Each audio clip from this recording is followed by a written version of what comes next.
So hello everyone, उम्मीद है आप सभी अच्छे होंगे। मैं हूं Arpit from Learno Hub, the free learning platform, जहां पे आप सब पढ़ सकते हैं physics, chemistry, maths, biology for absolutely free at learnohub.com।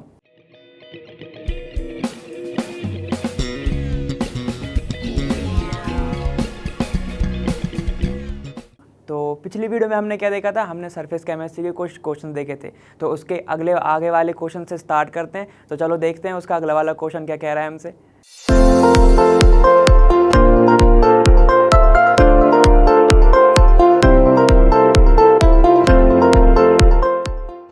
तो चलो स्टार्ट करते हैं हमारे क्वेश्चन नंबर 18 से। हमें क्या कह रहा है हमारा कि action of soap is due to emulsification and micelle formation comment. तो हमें ये बताना है जो एक्शन ऑफ सोप है वो तो हमें पता है कि वो क्या होता है, एमल्सिफिकेशन होते हैं, मतलब कि सोप अच्छा एमल्सीफायर होता है, ये हमें पता है। और मिसल फॉर्मेशन भी होता है उसमें, तो हमें बताना है कि कैसे होता है, तो उसको समझाना है हमें, ठीक है। तो चलो देखते हैं। सबसे पहले हम एक एग्जाम्पल लेते हैं सोप का, ठीक है। हम एग्जाम्पल लेते हैं एक सोप का, किसका लेते हैं, सोडियम स्टेरेट का। वो उसका फॉर्मूला क्या होता है, C17H35COONA होता है, ये हमको पता है, ठीक है। अब क्या होता है, सोप में दो पार्ट होते हैं, हमने ये पहले भी पढ़ चुके हैं। क्या होता है तुम्हारा, एक होता है कौन सा तुम्हारा, एक होता है तुम्हारा लायोफोबिक, ठीक है, और एक होता है तुम्हारा लायोफिलिक, ये हम पढ़ चुके हैं पहले भी। लायोफोबिक क्या होता है, वाटर हीटिंग होता है, और लायोफिलिक क्या होता है तुम्हारा, वाटर लविंग ग्रुप होता है, ये हमने पहले भी पढ़ा हुआ है, ठीक है। तो ये होता है सोप। अब सोप में दो टाइप होते हैं, मतलब जैसे कि तुम आप वाटर में डालोगे इसको, किसको, अगर हम क्या करते हैं वॉशिंग के टाइम पे क्या करते हैं, हम वाटर में डालते हैं, सोप का सॉल्यूशन बनाते हैं, तो जो सोप है ना वो डिसोसिएट होता है, किसमें, दो टाइप में, ठीक है। क्या होगा, इतना पार्ट क्या है इसका, मतलब मैं इसको सिर्फ R लिख सकता हूँ, RCOO नेगेटिव। तो जो R पार्ट है ये क्या होगा इसका, लायोफोबिक, ये क्या होगा इसका, लायोफोबिक, ठीक है। और ये एक पार्ट है, ये क्या हो जाएगा, इसके ऊपर पोलर ग्रुप है, देखो चार्ज प्रेजेंट है, ये पोलर ग्रुप हो गया, तो ये क्या हो जाएगा तुम्हारा, लायोफिलिक, क्या हो जाएगा ये तुम्हारा, लायोफिलिक। अब सोचो, जब तुम डर्ट जो हो जाती है हमारे क्लॉथ्स पे, डर्ट वगैरह आ जाती है, वो कैसे आती है, देखो होता क्या है, जनरल प्रोसेस क्या होती है कि जो हमें पर्सपिरेशन होता है, ठीक है, हमें जो स्वेटिंग होती है उसके कारण क्या निकलता है, तुम्हारी बॉडी से भी ऑयल निकलता है, और जो डर्ट है वो ऑयल पे आके क्या हो जाता है, वो जमा हो जाता है, समझ गए, वो क्या हो जाता है, अटैच हो जाता है जो डर्ट। तो अब होगा क्या, तुम्हारा मान लो ये एक क्लॉथ है, ठीक है, यहाँ पर जो डर्ट प्रेजेंट है, अब वॉशिंग के टाइम पे क्या होगा तुम्हारा, ये बताओ। वॉशिंग के टाइम पे तुम सोप के सॉल्यूशन के अंदर डालोगे, किसको, क्लॉथ को डालोगे, ठीक है। तो क्या होगा, यहाँ पर वाटर प्रेजेंट होगा और सोप का भी सॉल्यूशन होगा, सोप का सॉल्यूशन और क्या होगा, वाटर प्रेजेंट होगा, ठीक है। तो जो लायोफिलिक पार्ट है, ठीक है, लायोफिलिक पार्ट है वो होता है तुम्हारा हेड पार्ट, ठीक है, और जो लायोफोबिक पार्ट है वो होता है टेल पार्ट। तो उसको हम ऐसे शो करते हैं, ये हो गया तुम्हारा हेड पार्ट और ये हो गया तुम्हारा टेल पार्ट, समझ गए। मतलब कि अब मैं इसमें बोलूँ जो R है, जो अल्काइल रेडिकल है, ठीक है, जो अल्काइल ग्रुप है वो हो गया तुम्हारा टेल पार्ट, ठीक है। और जो तुम्हारा क्या है, कार्बोक्सिलेट आयन है, कार्बोक्सिलेट जो आयन है वो क्या है तुम्हारा, वो है तुम्हारा हेड पार्ट, समझ गए बात, ठीक है। तो ये देखो, ये हो गया तुम्हारा पोलर, तो ये किसके साइड जाएगा, ये जाएगा तुम्हारा किसके साइड, पोलर के साइड ही जाएगा। क्या होता है, लाइक डिजॉल्व लाइक, जो जैसा है उसके नेचर के साइड जाएगा। और जो अल्काइल ग्रुप है वो किसके साइड जाएगा, वो नॉन पोलर के साथ जाएगा। अब तुम खुद बताओ, नॉन पोलर इधर क्या है, नॉन पोलर है हमारा डर्ट, और हमारा पोलर इधर क्या है, पोलर है हमारा वाटर, क्योंकि हम सॉल्यूशन के अंदर डाल चुके हैं, समझ गए बात। तो देखो, अब जैसे ही सोप का सॉल्यूशन बनेगा, और हमने देखा है कि उसमें एक होता है हेड पार्ट और एक होता है उसमें टेल पार्ट, ठीक है। तो जो हेड पार्ट है वो कहाँ पे जाएगा, वो वाटर के साइड क्या करेगा, पॉइंट आउट करेगा, और जो टेल पार्ट है वो ऑयल से जाके जुड़ जाएगा, ऐसे बनेगा, ठीक है। तो ये कुछ ऐसा स्ट्रक्चर बनेगा तुम्हारा, दिख रहा है। तो ऑयल पे आके क्या हुआ है, ये सब एग्रीगेट हो गए हैं, ठीक है, एग्रीगेट हो गए हैं। और ये जो है, जब हाइड्रोकार्बन, मतलब ये क्या हो गया तुम्हारा, ये जो पार्ट है कौन सा, हाइड्रोफोबिक पार्ट है, वो क्या करता है, एग्रीगेट हो जाता है, और वो क्या करता है, एक स्पेरिकल शेप बना लेता है, समझ गए। तो ऐसा कुछ अरेंजमेंट हो जाता है, स्पेरिकल शेप का अरेंजमेंट हो जाता है, इसको ही हम बोलते हैं मिसल। क्या बोलते हैं हम इसको, मिसल, इसको ही हम बोलते हैं क्या, हमारा मिसल, समझ गए बात। और एक पर्टिकुलर कंसंट्रेशन पे क्या बनेगा, मिसल बनेगा, तो उसको ही हम बोलते क्या, CMC। समझ गए, मिसल कंसंट्रेशन, समझ गए बात। सुनो, ये होता है हमारा क्रिटिकल मिसल कंसंट्रेशन, एक पर्टिकुलर कंसंट्रेशन पे तुम्हारा बनेगा मिसल। अब कैसे काम होगा, देखो मैं तुमसे बोल सकता हूं ना कि ये जो लेयर बनी, ये यहाँ पे वाटर मॉलिक्यूल है, ठीक है, मतलब ये जो बाहर की लेयर बनी, क्योंकि जो हेड पार्ट है वो कहाँ पे है, वो वाटर के साइड है, तो जो बाहर की लेयर बनी वो कौन सी हुई, वाटर, है ना। और इसके अंदर जो टेल पार्ट है वो किससे ज्वाइन है, वो है तुम्हारा ऑयल से, वो है तुम्हारा ऑयल से। तो ये क्या बना तुम्हारा, WO इमल्सन, मतलब ऑयल के अंदर क्या है तुम्हारा, नहीं वाटर के अंदर क्या है तुम्हारा, ऑयल प्रेजेंट है, ठीक है। तो ये एक इमल्सन बना, इमल्सन बना ना ये, ठीक है। और सोप क्या कर रहा है, सोप इसको क्या कर रहा है, स्टेबलाइज कर रहा है with the help of micelle formation, समझ गए, स्टेबलाइज कर रहा है, इसलिए हम सोप को क्या बोलते हैं कि वो एक अच्छा इमल्सीफायर है। समझ गए ये बात। इमल्सीफायर क्यों बोलते हैं, क्योंकि ये देखो वाटर इन जो ऑयल इमल्सन बना तुम्हारा, उसको वो क्या कर रहा है, वो कर रहा है उसको स्टेबलाइज कर रहा है, क्या बना के, मिसल फॉर्मेशन करके, समझ गए। तो इसलिए हम बोलते हैं कि soap is a good emulsifier, emulsifier, ठीक है। चलो ये तो हमने देख लिया कि सोप एक बहुत अच्छा इमल्सीफायर। अब क्लीनिंग कैसे होगी, देखो ये जो पार्ट है ये क्या अब अटैच हो चुके हैं, मतलब कि जो हाइड्रो कौन सा पार्ट है, हाइड्रोफोबिक पार्ट है, ऑयल से आके वो क्या हो गया, अटैच हो गया है, ठीक। तो मतलब एक टाइम के बाद क्या होगा, ये सारे के सारे अटैच हो जाएंगे, और जब तुम वॉश करोगे इनको तो क्या करेगा, जो हाइड्रोफोबिक पार्ट है वो डर्ट को अपने साइड लेके चला जाएगा, अपने साथ लेके चला जाएगा ऑयल और डर्ट को। तो इसके कारण क्या होगा, जो डर्ट तुम्हारे किस पे, क्लॉथ पे प्रेजेंट था, वो उससे हो जाएगा डिटैच, क्या हो जाएगा, वो हो जाएगा डिटैच, और आपका जो क्लॉथ है वो हो गया क्लीन। तो ऐसे होती है क्या, वॉशिंग की प्रोसेस।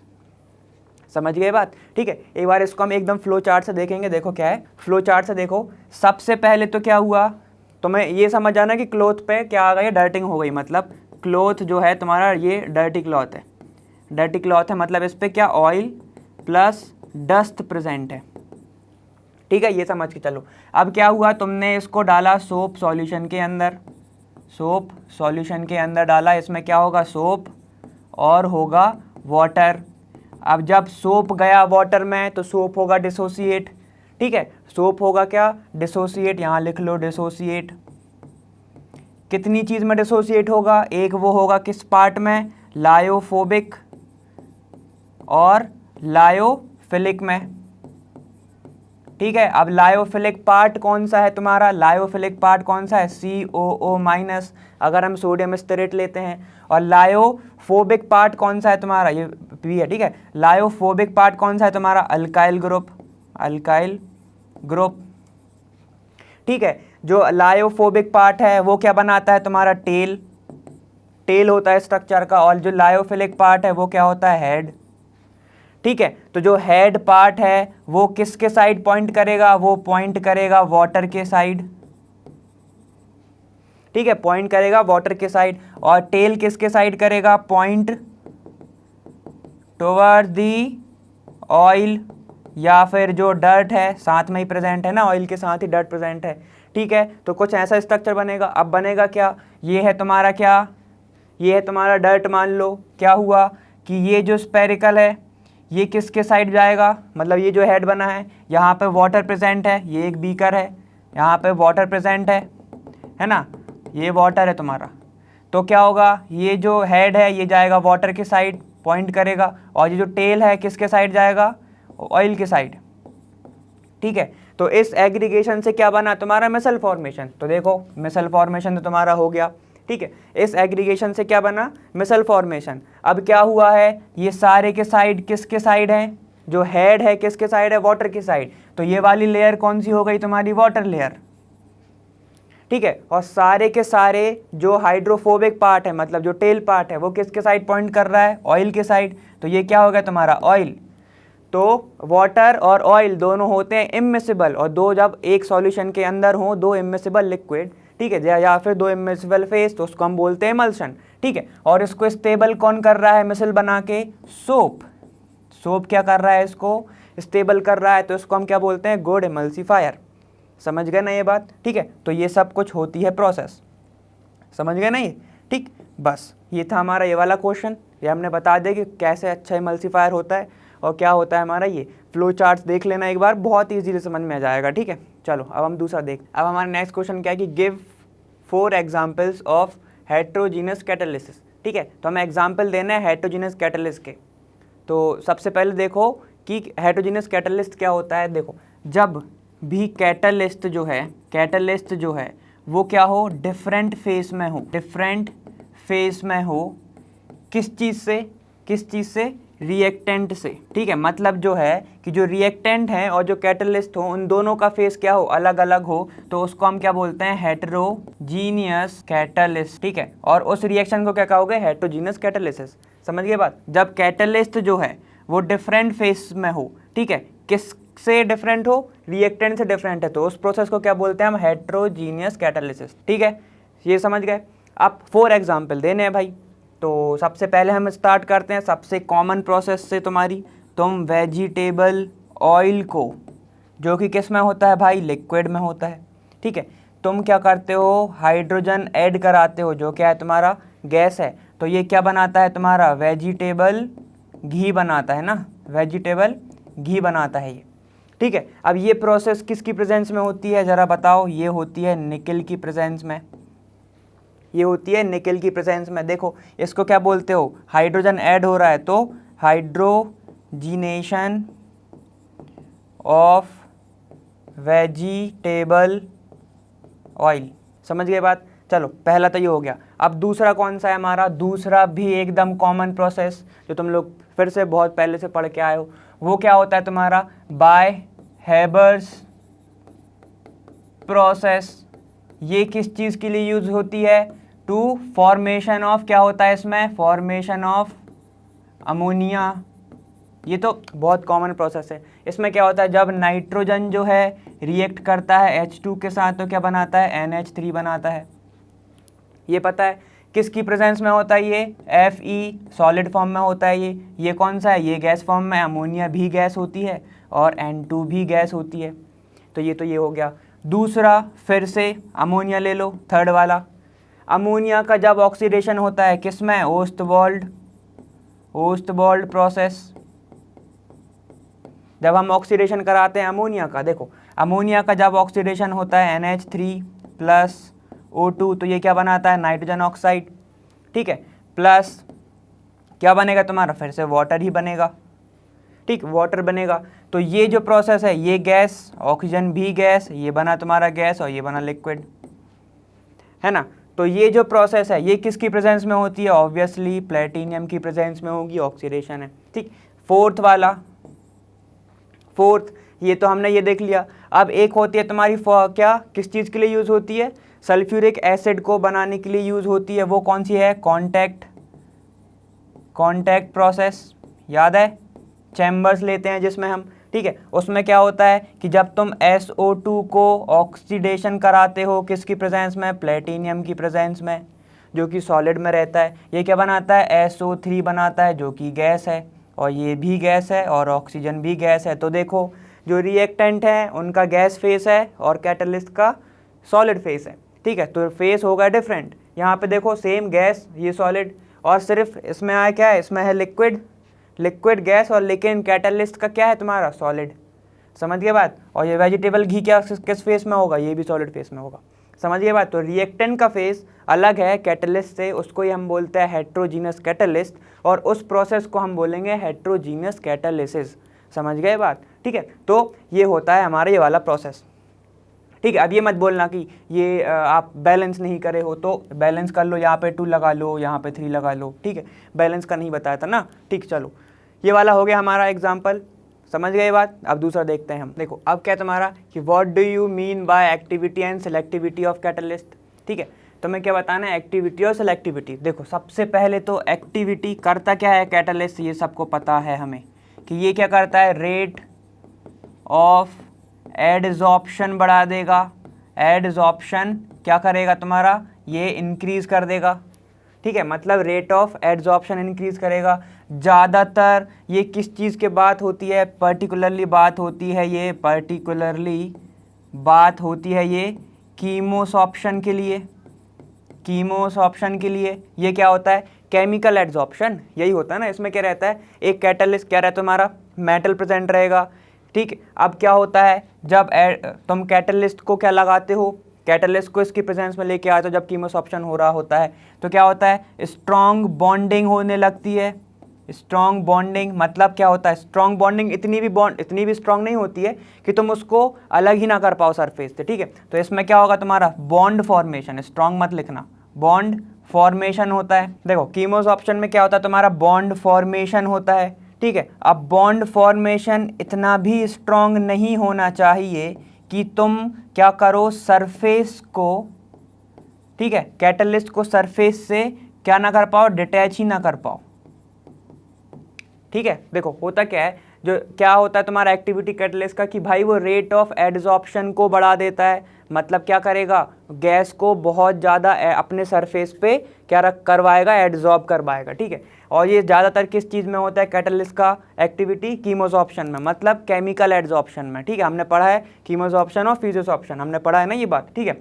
और हाँ, तो ये किस में होता है, कीमोसॉर्प्शन में होता है। अब इसकी हेल्प से होता क्या है, इसकी हेल्प से बॉन्ड का फॉर्मेशन होता है। हमने H2 का देखा था, हमने H2 मॉलिक्यूल का देखा था, बॉन्ड का फॉर्मेशन होता है, ठीक है। अब बॉन्ड का जो फॉर्मेशन है कैटलिस्ट के साथ इतना भी क्या नहीं होना चाहिए, स्ट्रॉन्ग बॉन्ड नहीं होना चाहिए कि जब तुम मॉलिक्यूल बना रहे हो, ठीक है, उनका भी बॉन्ड बन जाए और कैटलिस्ट भी साथ में आ जाए। इतनी स्ट्रॉन्ग बॉन्डिंग नहीं होनी चाहिए, ठीक है। बॉन्डिंग कैसी होनी चाहिए, कैटलिस्ट की और जो प्रोडक्ट बना है इतनी तो हो कि जब प्रोडक्ट बन जाए तो कैटलिस्ट की सरफेस को वो छोड़ दे, ठीक है। इतनी बस बॉन्डिंग होनी चाहिए, ठीक है, मगर इतनी भी स्ट्रॉन्ग नहीं होनी चाहिए कि वो रह ही जाए, ठीक है। तो एक्टिविटी क्या हो गई इसकी, कि भाई ये रेट ऑफ एडजॉर्प्शन को बढ़ाता है, समझ गए ये बात, ठीक है, रेट ऑफ एडजॉर्प्शन को बढ़ाता है। अब हम बात करते हैं सिलेक्टिविटी की। सिलेक्टिविटी में क्या होता है कि जो कैटलिस्ट है ना, ये बहुत ज़्यादा सेलेक्टिव होते हैं, ठीक है। बहुत ज़्यादा सेलेक्टिव कैसे होते हैं, हम एग्जाम्पल से समझेंगे। एग्जाम्पल क्या होता है, अगर तुम कार्बन मोनोऑक्साइड को रिएक्ट कराओ किसके साथ, H2 के साथ, in the presence of different catalyst, एक यहाँ पर, एक यहाँ पर और एक हम यहाँ पर रिएक्ट कराते हैं, ठीक है। अगर मान लो तुमने इसकी रिएक्शन कराई है निकिल के साथ, ठीक है, तो ये क्या बनाता है, methane plus water, methane plus water. अब तुमने इसकी रिएक्शन कराई है क्रोमियम ऑक्साइड के साथ, ठीक है, क्रोमियम ऑक्साइड के साथ, तो ये बनाता है तुम्हारा मेथेनॉल, ये बनाता है तुम्हारा मेथेनॉल। अगर तुमने इसको किसकी प्रेजेंस में कराया है, कॉपर एज अ कैटलिस्ट लिया है, तो ये क्या बनाता है तुम्हारा, फॉर्मल्डिहाइड, ये क्या बनाता है तुम्हारा, फॉर्मल्डिहाइड। देखो तो क्या हो रहा है, रिएक्टेंट तो सेम ही है, ठीक है, रिएक्टेंट सेम है, सिर्फ कैटलिस्ट क्या हुआ है, अलग अलग कैटलिस्ट है, तो प्रोडक्ट भी अलग अलग बना है। मतलब कि हम ये बोल सकते हैं कि जो सेलेक्टिविटी ऑफ कैटलिस्ट है वो हम यूज़ कर सकते हैं फॉर किसके लिए, हमें अगर चाहिए हो डिजायरेबल प्रोडक्ट, अगर हमें डिजायर्ड प्रोडक्ट चाहिए कि हाँ हमें बनाना है सिर्फ मेथनॉल, तो तुम क्या करोगे, तुम Cr2O3 की प्रेजेंस में कराओगे, क्रोमियम ऑक्साइड की प्रेजेंस में कराओगे रिएक्शन, ठीक। अगर तुमने बोल दिया कि हमें क्या चाहिए, रिएक्टेंट सेम ही है हमारा, लेकिन हमें चाहिए फॉर्मल्डिहाइड, तो तुम किसकी प्रेजेंस में कराओगे, तुम कॉपर की प्रेजेंस में कराओगे, ठीक। अब तुम्हें नहीं चाहिए, तुम्हें बनाना है मीथेन गैस बनाना है तुम्हें, तो क्या करोगे तुम करोगे किसकी प्रेजेंस में, निकिल की प्रेजेंस में, ठीक है। तो तुम्हें फॉर क्या, जब तुम्हें चाहिए हो डिजायर प्रोडक्ट, समझ गए, जब तुम्हें चाहिए हो डिजायर प्रोडक्ट, तो हम क्या करते हैं, सिलेक्टिव कैटलिस्ट की रिएक्शन कराते हैं रिएक्टेंट के साथ, समझ गए बात, ठीक है। चलो तो ये वाला हो गया हमारा क्या, सिलेक्टिव कैटलिस्ट। और एक्टिविटी में क्या है हमारा, रेट ऑफ एडजॉर्प्शन को क्या करता है, अल्टर करता है, या तो बढ़ाएगा या तो वो क्या करेगा, कम करेगा, ठीक है। ज़्यादा भी कर सकता है, कम भी कर सकता है, और ज़्यादातर ये केस में देखा जा सकता है कीमोसॉर्प्शन के केस में, समझ गए बात। चलो अब हम दूसरा देखते हैं, क्वेश्चन नंबर 21 हमारा। अब हमारा नेक्स्ट क्वेश्चन क्या है कि describe some feature of catalysis by zeolites, ठीक है। अब सबसे पहले तो जियोलाइट क्या होता है, जियोलाइट्स क्या होते हैं, ये क्या होता है तुम्हारा, ये होता है मेटल्स ऑफ एल्यूमिनियम सिलिकेट, ठीक है। ये क्या होता है, मेटल होती है एल्यूमिनियम सिलिकेट, उसमें प्रेजेंस होता है। मतलब कि अगर तुम एल्यूमिनियम ऑक्साइड जो है तुम्हारा बनता है उसको रिप्लेस कर दो सिलिकॉन के साथ, तो तुम्हारा क्या बनता है, जियोलाइट बनता है। ठीक है। फॉर्मूला क्या होता है उसका, अगर हम देखें mx/n, ठीक, AlO2 x SiO2y, ठीक है, और XZH2O या फिर XH2O। X हम पहले यूज़ कर सके। देखो N क्या होता है, number of charge, metal charge, जितना चार्ज है मेटल का वो, ठीक है। Z क्या होता है तुम्हारा, number of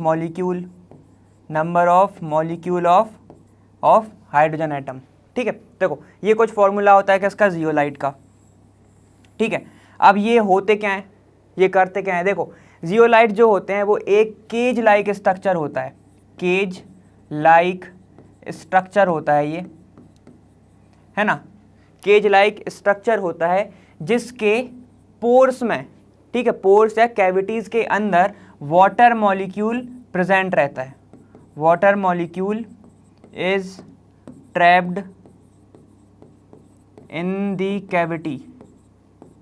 cavity of zeolite, ठीक है। मतलब क्या रहता है, एक केज लाइक स्ट्रक्चर होता है जिसके अंदर क्या होता है, वाटर मॉलिक्यूल ट्रैप रहता है, ठीक है।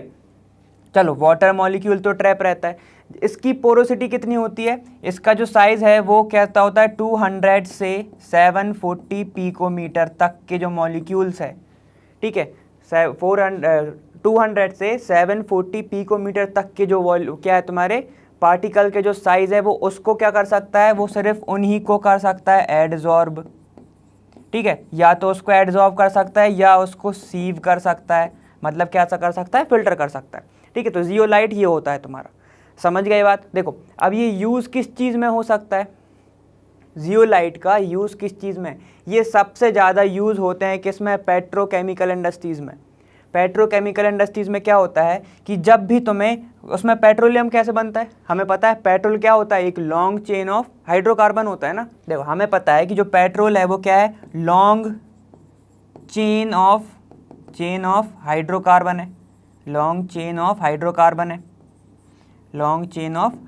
है, ठीक है। जब क्या करना हो, इसकी क्रैकिंग कराना हो, क्रैकिंग मतलब क्या होता है, स्ट्रक्चर को ब्रेक करना, ठीक है, हाँ, क्रैकिंग कराना हो या इसका आइसोमराइजेशन कराना हो, ठीक है, तो हम किस चीज़ का यूज़ करते हैं, हम जियोलाइट्स का यूज़ करते हैं, ठीक है। और एक चीज़ और समझ लो, जो जियोलाइट्स है वो नॉर्मल हाइड्रोकार्बन की जो चेन होती है ना, एन नॉर्मल लिखते हैं हम जैसे, उसके लिए यूज़ होता है, क्योंकि वो क्या कर सकता है, वो उनको ट्रैप कर सकता है, समझ गए बात, वो उनको ट्रैप कर सकता है। लेकिन अगर ब्रांच चेन है या रिंग स्ट्रक्चर है तो उनको ट्रैप नहीं कर सकता, क्योंकि उनका जो साइज़ है वो बड़ा हो जाता है, ठीक। अब ये काम कैसे करता है, ठीक है, देखो काम कैसे करता है, जब भी जियोलाइट को तुम क्या करते हो, जियोलाइट्स को जब तुम क्या करते हो, हीट करते हो तो उसके जो पोर्स में क्या प्रेजेंट है, तुम्हारे वाटर मॉलिक्यूल प्रेजेंट हैं, ठीक है। तो वो क्या हो जाता है, डिहाइड्रेट हो जाता है, ठीक है, मतलब पोर्स से वाटर मॉलिक्यूल हट गए, ठीक है। तो अब क्या बचा, वहाँ पर सिर्फ पोर्स ही बचे, स्मॉल पोर्स बचे, मतलब तुम्हारा सरफेस एरिया बढ़ गया, तो एड्जॉर्प्शन बहुत अच्छे से होगा, ये तो हमने पढ़ा ही हुआ है ना, ठीक है। तो देखो ऐसे होता है यूज़।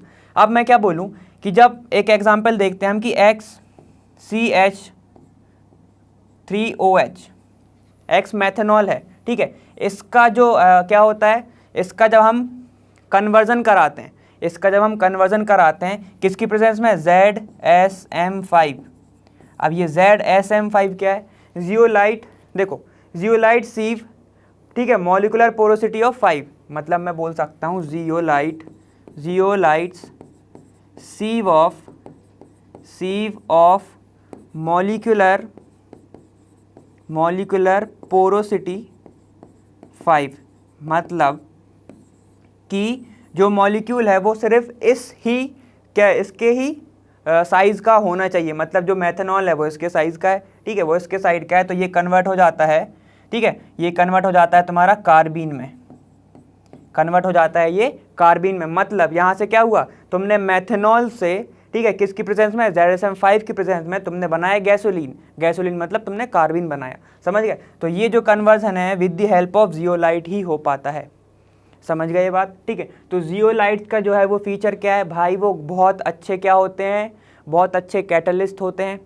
ये बात तो हम समझ गए कैसे हो जाते हैं, क्योंकि जब तुम जियोलाइट्स को हीट करोगे वो डिहाइड्रेट होगा। डिहाइड्रेट क्यों होगा, क्योंकि उसके अंदर क्या है, वाटर के कुछ मॉलिक्यूल्स प्रेजेंट हैं, ठीक है। कहाँ प्रेजेंट हैं, पोर्स में प्रेजेंट हैं।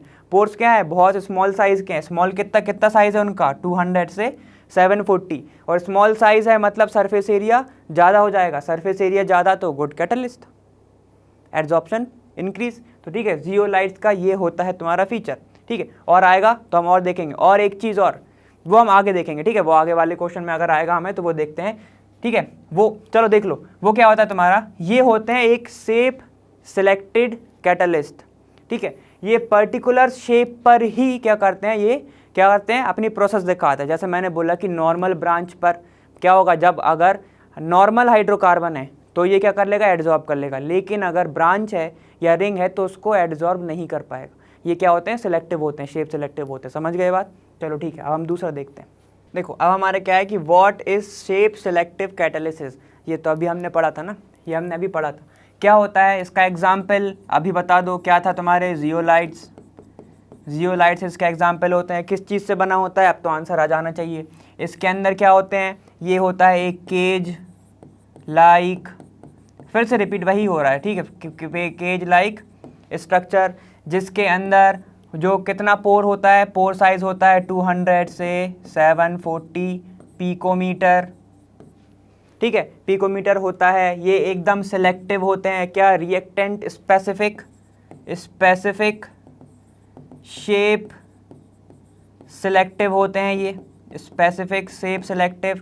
मतलब कि जो रिएक्टेंट होगा वो क्या होना चाहिए, इनके शेप का ही होना चाहिए। मतलब कि क्या होगा, जैसे नॉर्मल हाइड्रोकार्बन थे, नॉर्मल हाइड्रोकार्बन थे हमारे, हाइड्रोकार्बन जो थे वो, उनका जो शेप है और जो साइज़ है वो कितना है, 200 से 740 ये होता है। अब ये वर्क कैसे करता है भाई, उनको हीट करते हैं हम, ठीक है। तो क्या होता है, उसके जो पोर्स में, मतलब मान लो ये है तुम्हारा एक जियोलाइट का स्ट्रक्चर, ये है, ठीक है। तो ये इसके जो कुछ पोर्स हैं, यहाँ पे क्या है, पोर्स है। अब तुम क्या करोगे, मान लो तुमने इसको हीट किया तो ये क्या हो जाएगा, एवापोरेट हो जाएगा, यहाँ से वाटर मॉलिक्यूल चला जाएगा। तो क्या बचेगा, इसके पास सिर्फ ये शेप बचेगा, ठीक है। तो यहाँ पर क्या करेगा, वो किसी को भी लाके एडजॉर्ब कर लेगा, लेकिन वो इसी साइज़ का होना चाहिए।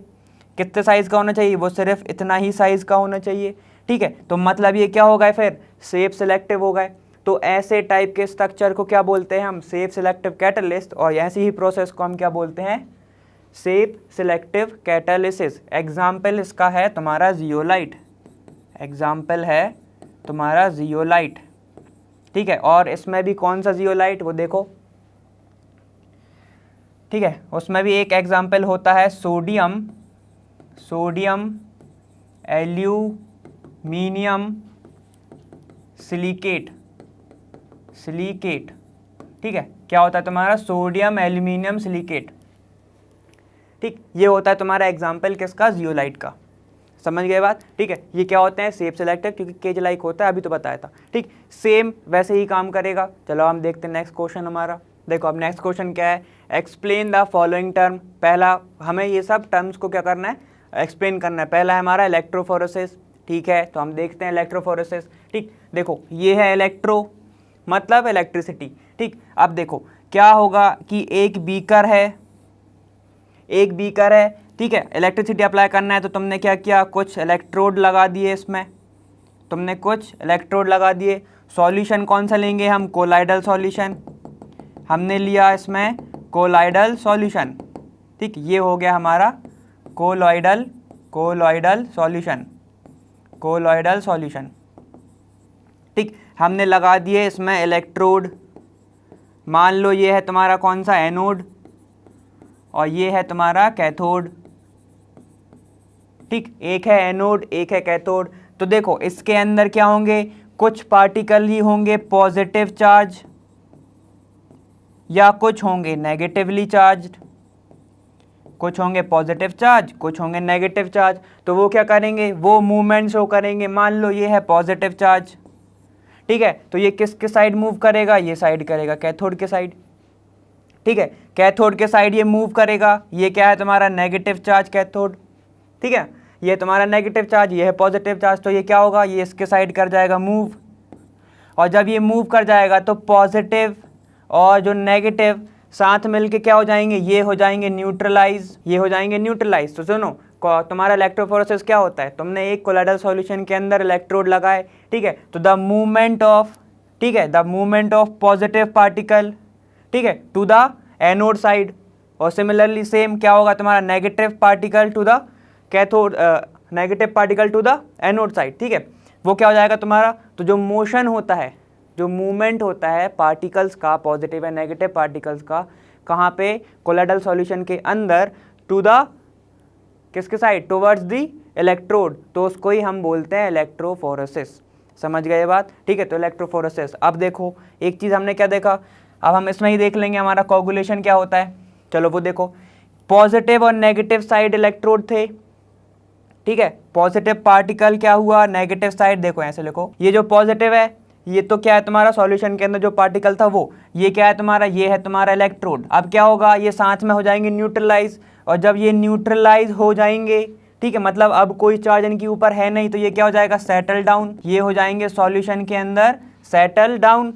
मतलब क्या होगा, ये एक टाइम के बाद ये जो इधर आया है ये नीचे आने लगेगा, ठीक है, तो एक पार्टिकल तो आएगा नहीं, ऐसे बहुत सारे पार्टिकल आने लगेंगे इधर, ऐसे बहुत सारे पार्टिकल आने लगेंगे, और वो आपस में क्या हो जाएंगे, एसोसिएट हो जाएंगे, और वो नीचे जाके सेटल डाउन हो जाएंगे, तो हम उसको बोलेंगे कि क्या हो गया है, इनका कोगुलेशन।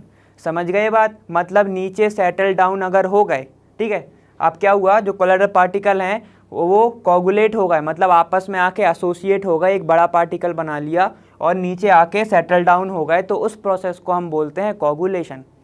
समझ गए इतना, ठीक है, इतना समझ गए। तो ये हमारा हो गया 2 टर्म। उसके बाद आप आते हैं किस पे, डायलिसिस पे। डायलिसिस क्या होता है, चलो वो भी देखो। तो चलो देखो, अब डायलिसिस क्या होता है, डायलिसिस ना बेस था किस चीज़ पे, डायलिसिस जो था वो 2 चीज़ के ऊपर बेस था, जिसकी हमने देखा था, हमको ये बताया गया था ना कि जो कोलाइडल सॉल्यूशन है, ये सब ने पता था, जो कोलाइडल सॉल्यूशन है या फिर कोलाइडल जो पार्टिकल हैं तुम्हारे, ये क्या नहीं कर सकते, ये क्या नहीं कर सकते, ये जो हैं ये क्रॉस नहीं कर सकते, ये पास नहीं हो सकते, कैन नॉट पास थ्रू, कहाँ से पास नहीं कर सकते, ये एनिमल मेम्ब्रेन से, ठीक है, ये हमने पढ़ा हुआ है। लेकिन दूसरी चीज़ यहीं पे आती है, दूसरी चीज़ हमने देखी कि लेकिन क्या होता है, जो आयंस रहते हैं, आयंस ऑफ एन इलेक्ट्रोलाइट, किसके आयंस, इलेक्ट्रोलाइट के आयंस, वो जो हैं वो पास कर जाते हैं, कैन पास थ्रू, कहाँ से पास कर जाते हैं वो, एनिमल मेम्ब्रेन से पास कर सकते हैं वो, एनिमल मेम्ब्रेन से पास कर सकते हैं वो, ये हमने पढ़ा, ठीक है। तो इसी एक्सपेरिमेंट को उनने करके भी देखा, ठीक है, इसी थ्योरी को उनने कहा करके भी देखते हैं। तो क्या हुआ था कि देखो, ये एक बीकर है प्रेजेंट है, ये एक बीकर प्रेजेंट है, यहाँ पर उनने भर दिया इसमें क्या, फ्रेश वाटर, यहाँ से उनने इसमें भर दिया फ्रेश वाटर को इनने फिल कर दिया इस बीकर के अंदर, ठीक है, और फिर उनने क्या किया, एक बैग को इसमें सस्पेंड डाउन कर दिया, किसमें, इसमें सस्पेंडेड कर दिया वाटर के अंदर एक बैग को। अब देखते हैं वो बैग कौन सा था, देखो वो बैग कौन सा था, उनने एक बैग को सस्पेंडेड कर दिया इस वाटर के अंदर। तो इस वाटर के अंदर एक बैग है जिसके अंदर कुछ इम्प्योरिटी प्रेजेंट है, इम्प्योरिटीज़ प्रेजेंट है, ठीक है, और विद द इम्प्योरिटीज़ किसके साथ प्रेजेंट है, कोलाइडल सॉल्यूशन के साथ कुछ इम्प्योरिटी प्रेजेंट है, ठीक है। तो फिर एक टाइम के बाद उनने क्या देखा, एक टाइम के बाद ये देखा कि जो इम्प्योरिटी है वो कोलाइडल सॉल्यूशन को छोड़कर फ्रेश वाटर में क्या होने लगती हैं, डिफ्यूज़ होने लगती है, ठीक है। क्या होता है कि जो इम्प्योरिटीज़ है इस बैग के अंदर, इम्प्योरिटीज़ प्लस कोलाइडल सॉल्यूशन है, ठीक है। तो देखो कोलाइडल सॉल्यूशन है, क्या होता है, जो इम्प्योरिटी है वो इस बैग को क्या करती है, बैग से पास होने लगती है, किसमें, फ्रेश वाटर के अंदर, ठीक है। तो with the help of diffusion, ठीक है। तो उनको ही उनने क्या बताया था, उसी प्रोसेस को हम बोलते हैं डायलिसिस। मतलब कि कोई भी चीज़ अगर डिफ्यूज़ होती है, ठीक है, और छोड़ देती है कोलाइडल सॉल्यूशन को, ठीक ठीक, और डिफ्यूज होती है एक फ्रेश सॉल्यूशन में जो कि बाहर प्रेजेंट है, ठीक है, उसको ही हम बोलते हैं डायलिसिस। ठीक है, देखो हम देखते हैं स्टेटमेंट क्या है हमारा। देखो स्टेटमेंट क्या बोल रहा है हमारा कि the separating the substance, substance मतलब impurity, the separating the substance in the colloidal state, colloidal मतलब इम्प्योरिटी के साथ क्या प्रेजेंट था, कोलाइडल सॉल्यूशन प्रेजेंट था। ठीक है, from Dooj present in the true solution मतलब फ्रेश वाटर मतलब तुम क्या कर रहे हो, तुम सेपरेट कर रहे हो इम्प्योरिटी को जो कोलाइडल स्टेट में प्रेजेंट है, कहाँ से सेपरेट कर रहे हो, थ्रू फ्रॉम दूज, उनसे सेपरेट कर रहे हो with the help of fresh water to the present in the true solution. ठीक, उसके बाद बाय मीन्स ऑफ डिफ्यूजन, वो प्रोसेस कौन सी हो रही थी, डिफ्यूजन हो रहा था ना, क्योंकि वो एक मेम्ब्रेन से पास हो रहा था। अब वही आया देखो, तो bye means of diffusion through suitable membrane हमने बात कर रहे थे एनिमल मेम्ब्रेन की, तो उसको ही हम क्या बोलते हैं, डायलिसिस,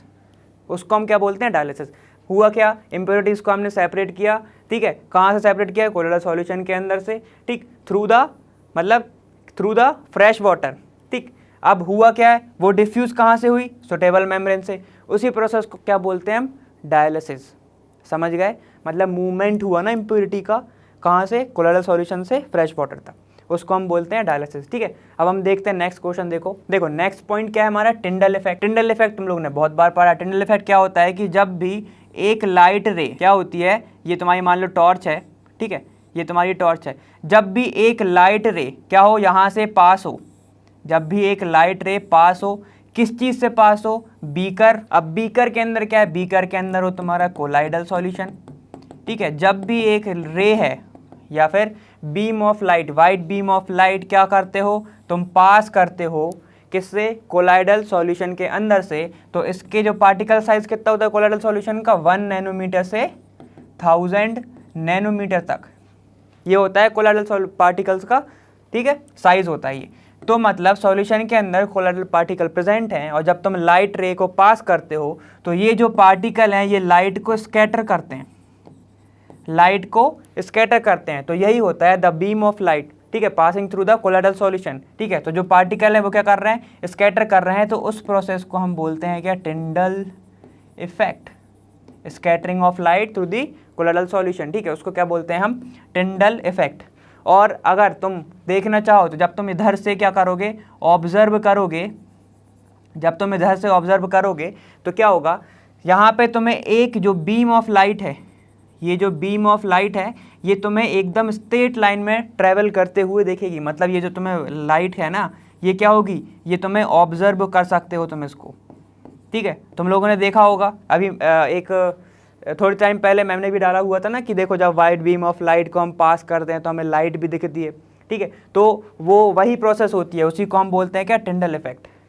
समझ गए, उसको हम क्या बोलते हैं, टिंडल इफेक्ट। समझ गए, ये वाला क्वेश्चन हो गया हमारा। अब हम देखते हैं नेक्स्ट वाला हमारा। देखो हमारा नेक्स्ट क्या है कि गिव 4 यूजेस ऑफ इमल्शन। तो इमल्शन हम देख चुके हैं बहुत टाइम, ठीक है, तो 4 यूजेस क्या होगा, सबसे पहले तो क्या था तुम्हारा, सोप और डिटर्जेंट क्या थे, इमल्शन ही तो थे। ठीक है, स्टेबलाइज करता है क्या, सोप और डिटर्जेंट, जो सोप है तुम्हारा इमल्शन है, ठीक, इमल्सीफायर है, वो स्टेबलाइज करता है ऑयल और वाटर को। दूसरी चीज़ क्या होता है तुम्हारा, इंडस्ट्री में भी यूज़ होता है। इंडस्ट्री मतलब किसकी बात कर रहा हूँ मैं, फार्मा इंडस्ट्री। इमल्शंस जो यूज़ होते हैं वो मेडिसिन की तरह भी यूज़ होते हैं, याद है तुम्हें। ठीक, देखो और भी चीज़ें यूज़ होती हैं, चलो हम देखते हैं। जो हमारे क्या होता है, जो हम डाइजेस्ट करते हैं, जो हमारा डाइजेशन होता है इंटेस्टाइन में, उसमें क्या होता है, इमल्सिफिकेशन प्रोसेस होती है। ठीक है, देखो तो होता क्या है, देखो अब देखो पहला पॉइंट क्या देखा हमने, ठीक है, cleansing action of soap is based on formation of emulsion. हमने देखा था अभी पिछले क्वेश्चन में देखा था कि क्या करता है वो, इमल्सीफायर की तरह यूज करता है, पहला। दूसरा क्या है, digestion of fat in the intestine take place by the process of emulsification. ठीक है, डाइजेशन जो है हमारे जो मतलब फैट का जो डाइजेशन होता है वो इमल्सिफिकेशन प्रोसेस से ही होता है। ठीक, थर्ड क्या है, antiseptic and disinfectant when added in a water form emulsion. ठीक है, तो देखो भाई जब भी एंटीसेप्टिक या डिसइंफेक्टेंट मतलब तुम्हारे लाइजोल वगैरह हो गए ना वो सब, ठीक, जब भी तुम वाटर में ऐड करते हो तो वो क्या बनाते हैं, वो भी इमल्शन बनाते हैं, तो ये एक यूज़ हो गया। अब फोर्थ वाला क्या है, the process of emulsification is used to make medicine.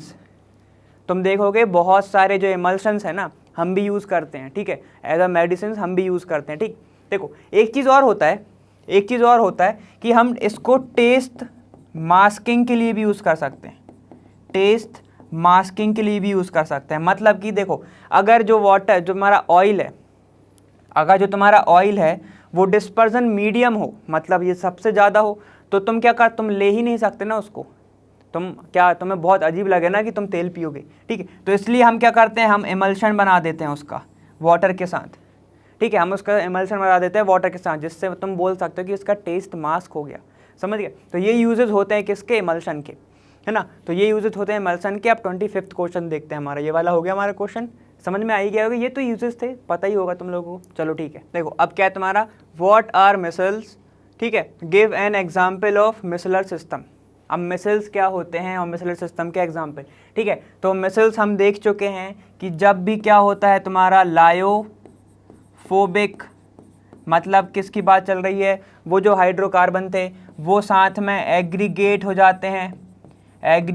जाते हैं और एक क्या करते हैं, एक स्पेरिकल शेप बना लेते हैं, स्पेरिकल शेप ले लेते हैं, ठीक है, जिसके अंदर क्या क्या प्रेजेंट होता है, तुम्हारा हेड और एक टेल प्रेजेंट होती है, हेड और एक टेल प्रेजेंट होती है स्पेरिकल शेप के अंदर, ठीक है। तो उसी शेप को हम बोलते हैं क्या तुम्हारा, मिसल्स, उसको ही हम बोलते हैं मिसल्स। और ये जिस कंसंट्रेशन पे हो रहा होता है उसको हम बोलते हैं CMC, ठीक है, CMC बोलते हैं उसको हम, जिस कंसंट्रेशन पे हो रहा होता है। मतलब समझो कि लायोफोबिक जो है कोलॉइड है, लायोफोबिक क्या है, तुम्हारे जो मॉलिक्यूल्स प्रेजेंट होते हैं लायोफोबिक, और एक और क्या होता है लायोफिलिक। अब वो क्या हो, साथ में एग्रीगेट हो जाएं, मतलब साथ में आ जाएंगे तो क्या होता है, वो एक स्पेरिकल शेप बना लेते हैं। स्पेरिकल शेप कैसा बनता है वो भी देख लो, कि यहाँ पर हेड प्रेजेंट रहता है, ये हेड है, ये भी हेड है और ये भी हेड है, और बीच में मान लो तुम्हारा कुछ ऑयल प्रेजेंट है, ये तुम्हारा ऑयल प्रेजेंट है। तो जो हेड पार्ट है ये वाटर के साइड होता है और टेल पार्ट जुड़ जाता है उस ऑयल से, ठीक है। तो ऐसे जब तुम अरेंजमेंट होता है तो ये बन जाता है एक स्पेरिकल शेप का, ठीक है, उसको ही हम बोलते हैं मिसल्स, ठीक है। और जिस कंसंट्रेशन पे मिसल्स फॉर्मेशन होता है उसको हम बोलते हैं CMC। ये समझ गया ना इसकी बात। चलो अब दूसरी बात, एग्जाम्पल क्या क्या है इसके, soap and detergent. Soap and detergent क्या है, ये दो एग्जाम्पल किसके हैं, मिसलर सिस्टम के, समझ गए बात, ठीक है। तो ये सब एग्जाम्पल हो गए सोप और डिटर्जेंट, समझ गए ना। तो देखो ये तो अपन पहले भी देख चुके थे, और बाकी अपन ने सोप का एक्शन भी देखा है, तो उसमें तुम्हें CMC का भी अच्छे से यूज़ मिल जाएगा, ठीक है। चलो हम ये पढ़ चुके हैं ना, ठीक, इसलिए हमने इसको थोड़ा सा शॉर्ट में देखा है। अब हम देखते हैं 26 क्वेश्चन, चलो समझ में तो आ गया होगा ये वाला।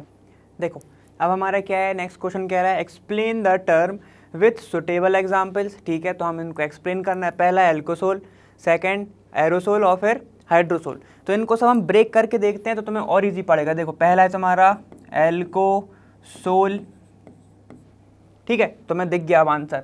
दूसरा है तुम्हारा एरोसोल और थर्ड है तुम्हारा हाइड्रोसोल, ठीक है। पहला है तुम्हारा एल्कोसोल, सेकंड है एरोसोल और थर्ड है तुम्हारा हाइड्रोसोल। अब ज़रा ब्रेक करो, एल्को मतलब क्या होगा, एल्कोहल, सोल मतलब सॉलिड, ठीक है। यहाँ पर एरो मतलब होगा गैस, सोल मतलब सॉलिड, ठीक है। हाइड्रो मतलब होगा तुम्हारा वाटर, या इसको हम बोल सकते हैं लिक्विड, ठीक है, ये होगा तुम्हारा सॉलिड। मतलब अब देखो यहाँ पर हम जरा एक चार्ट की तरह देखते हैं, हमने पढ़ा है कैसे बनता है हमारा कोलोइडल सॉल्यूशन। एक होता है उसके अंदर डिस्पर्स्ड फेस, जो कि डिस्पर्स्ड होता है डिस्पर्जन मीडियम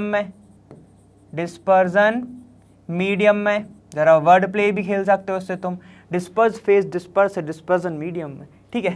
तो चलो ऐसे भी खेल सकते हो। अब पहला क्या है तुम्हारा, पहला है तुम्हारा एल्कोसोल। एल्कोसोल मतलब मीडियम क्या होगा तुम्हारा, सिंपल सी बात है, जिस पे नाम दिया गया है एल्कोहल, ये हो गया तुम्हारा मीडियम। सॉफ्ट डिस्पर्जन फेस क्या होगा, बचा क्या तुम्हारा सॉलिड, ठीक है। सब के सब सोल हैं तो डिस्पर्जन फेस क्या हो जाएगा, सबका सॉलिड, इसका भी सॉलिड, ठीक है। अब बात करते हैं किसकी, एरोसोल। एरोसोल में गैस होगा तुम्हारा मीडियम, ठीक है, और ये तुम्हारा हाइड्रोसोल में वाटर होगा तुम्हारा मीडियम। मतलब कि अब अगर तुम उसकी डेफिनेशन लिखना चाहो कि एल्कोसोल क्या होता है, जिसमें डिस्पर्जन मीडियम क्या होता है तुम्हारा एल्कोहल, डिस्पर्स फेस क्या होता है तुम्हारा सॉलिड, ठीक है। और उसका एग्जाम्पल क्या है भाई, एग्जाम्पल क्या है इसका, सेलुलोस नाइट्रेट इन एथेनॉलिक सॉल्यूशन। एथेनॉलिक सॉल्यूशन मतलब एथेनॉल का सॉल्यूशन, ठीक है। ये किसका एग्जाम्पल है, ये तुम्हारा एग्जाम्पल है एल्कोसोल का, पहली चीज। दूसरी चीज सॉलिड इन गैस, गैस के अंदर सॉलिड, मतलब फॉग या फिर मिस्ट, बोल सकते हैं इसको फॉग या मिस्ट। अब सॉलिड इन वाटर, इसका क्या एग्जाम्पल है, स्टार्च सोल, स्टार्च सोल या फिर तुम्हारा गोल्ड सोल, गोल्ड सोल, ठीक है। गोल्ड सोल से याद आ रहा है, गोल्ड नंबर कुछ था ना, ठीक है, याद है तुम्हें, ठीक। चलो ये होता है हमारा क्या, ये होता है हमारा एल्कोसोल, हाइड्रोसोल और एरोसोल, जिसमें से 3 सॉलिड फेस होते हैं, किसके, सॉलिड के। और क्या होता है तुम्हारा, एल्कोहल है तुम्हारा एल्कोसोल में मीडियम, एरोसोल में गैस, नाम से ही दिख रहा है, हाइड्रोसोल में तो तुम्हें और नाम से दिख रहा है, हाइड्रो मतलब वाटर, क्या है तुम्हारा डिस्पर्स मीडियम। चलो ये वाला क्वेश्चन हो गया हमारा, इजी था ना ये वाला। चलो हम देखते हैं 27th हमारा। देखो नेक्स्ट क्वेश्चन क्या कह रहा है हमारा कि comment on the statement that colloid is not a substance but a state of substance, ठीक। चलो हमें ये क्या बताना है कि ये सही है या नहीं है, ठीक है। तो देखो कोलॉइडल जो सॉल्यूशन होता है, कोलॉइड, ठीक है, चलो लिखते हैं, colloid is not a substance but a state of substance dependent which depends on the size of particle, particle के साइज पर डिपेंड करता है कोलाइडल सॉल्यूशन। और पार्टिकल का जो साइज है वो हम कितनी बार पढ़ चुके हैं, पार्टिकल का जो साइज है वो होना चाहिए 1 नैनोमीटर से 10⁻³ नैनोमीटर, मतलब 1000 नैनोमीटर तक, ठीक है। तो ये हमें क्या बताता है कि जो कोलाइडल सॉल्यूशन है, ठीक है, वो सब्सटेंस नहीं है, लेकिन वो स्टेट ऑफ सब्सटेंस है, जो कि डिपेंड करता है किस पे, पार्टिकल साइज पर। और पार्टिकल साइज कितना होना चाहिए कोलाइडल सॉल्यूशन का, 1 नैनोमीटर से 10⁻³ नैनोमीटर। तो हमें ये बताता है कि भाई वो स्टेट ऑफ सब्सटेंस है, ठीक है। जैसे कि एग्जाम्पल लेते हैं हम NaCl का। NaCl को अगर हम डालते हैं वाटर के अंदर, ठीक है, और एक बार हमने डाला बेंजीन के अंदर, ठीक है, तो वाटर के अंदर ये क्या हो जाता है, क्रिस्टलॉइड फॉर्म में, क्रिस्टलॉइड फॉर्म में आता है, ये क्रिस्टलॉइड स्टेट में आता है। उसके बाद जब बेंजीन में डालो तो ये क्या बनाता है, एसोसिएट कोलॉइड बनाता है ये, ठीक है। मतलब कि क्या हो रहा है, ये किस चीज़ पे बेस है, ये पूरा का पूरा बेस है पार्टिकल साइज पर, पार्टिकल साइज पर।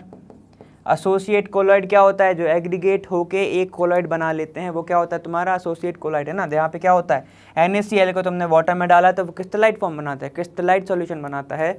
यहाँ पर बेंजीन को तुमने डाला, बेंजीन के अंदर डाला अगर तुमने, तो वो एसोसिएट कोलॉइड बनाता है, ठीक है। तो देखो यहाँ पर फ़र्क किस चीज़ में आ रहा है, वाटर और बेंजीन में, समझ रहे हो।